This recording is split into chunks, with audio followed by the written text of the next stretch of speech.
Hey, what's going on, guys? Archer Mark here, and I'm back with another figure review. Today I have for you from the Marvel Legends Avengers Age of Ultron Amazon exclusive 4-pack. This is a great pack. This is the mighty Thor figure. Of course, there are 4 figures in this pack, and it'd be obviously way too long to do all 4 figures in one video, so we're going to split it up, one video per figure. So we're going to start off with Thor. Give you a closer look at the figure in a moment. First, let's just put him in the side and show you the packaging. We'll go into a little detail on the packaging on this video, and then just really quick on the others. So just pan across, and it's just standard Marvel Legends packaging. Got the Avengers Age of Ultron logo, ages 4 and up. Yeah, Avengers Initiative logo, I like that. Marvel Legends Infinite series, we got on here. And we have Hasbro, and of course the 4 characters. We have Thor, Black Widow, Bruce Banner, and Marvel's Hawkeye. Not sure why they have to put that. And we got a very cool image on either side here of the 4 characters. Except for with Bruce Banner, he's in Hulk mode, so. But still very cool artwork on the top. And Avengers Age of Ultron there. Flip it around to the back, and we have images of the 4 figures as the Avengers Age of Ultron logo again. So we have Thor and Black Widow, Bruce Banner, Marvel Legends logo, and again the Hawkeye figure, and you got your Marvel.com and Hasbro and all this other stuff. There's a little one sentence basically for each character. The Prince of Asgard, Thor, wields his mighty hammer and battles for humanity. So, pretty cool. And we'll read the bios, the little mini bios on each figure with each video. So, overall, I was really excited for when I first heard about this pack. I think this is the figure I wanted the most.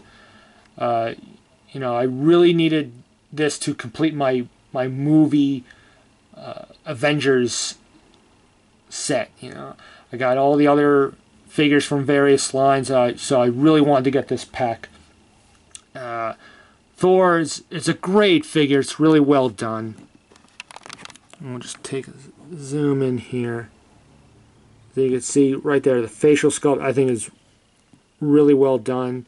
I think it looks a lot like Chris Hemsworth. I think they did a good job there. And the paintwork, you got the face and the eyes are painted well, and you can see the beard. And we pan down, you see his costume, black and silver. All the little sculpted detail. And more silver down here, and silver on the side, and the boots. Really cool.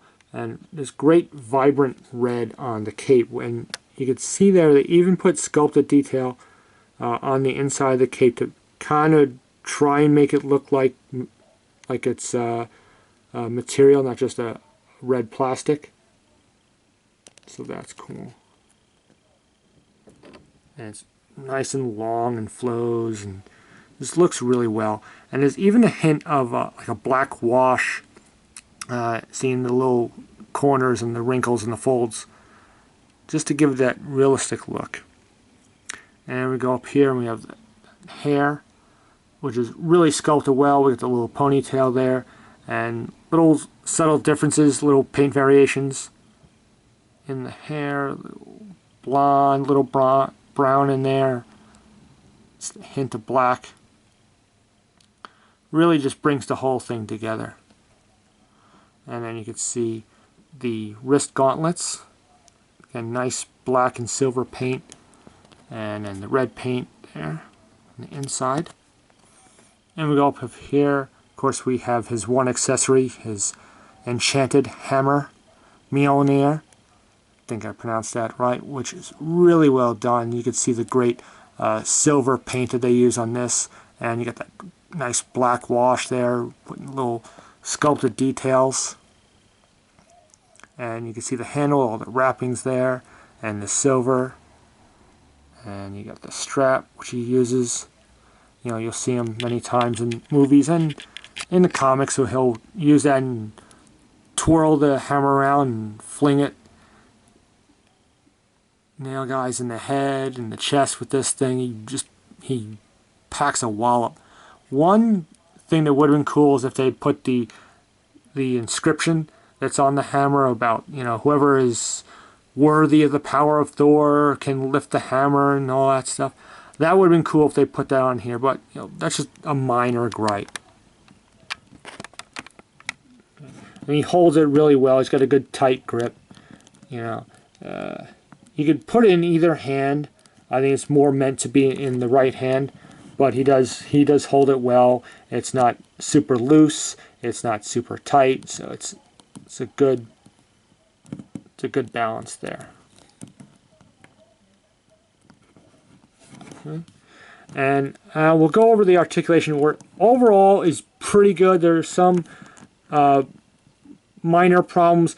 The one major problem is the head. It was just basically due to the design of the character and the sculpt. Between the cape and the real long hair, you don't get much movement out of the head. It is a ball joint, but you cannot move it too well. It really doesn't move up. You can just about get a little bit of movement down, but barely. You can get left and right, but you really have to force it, and you kind of move the hair. The hair will move a little bit. There's somewhat give there, but it's a bit of a struggle and can look a little odd. But so that's, at least that's something.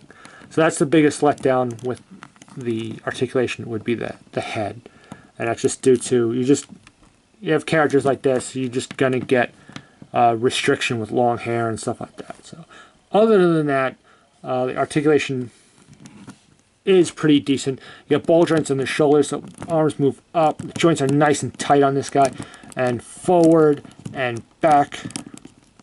You have the bicep swivel there.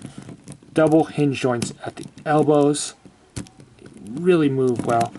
And both cases you have swivels at the wrist and hinge joints at the wrist, so they move kind of up and down.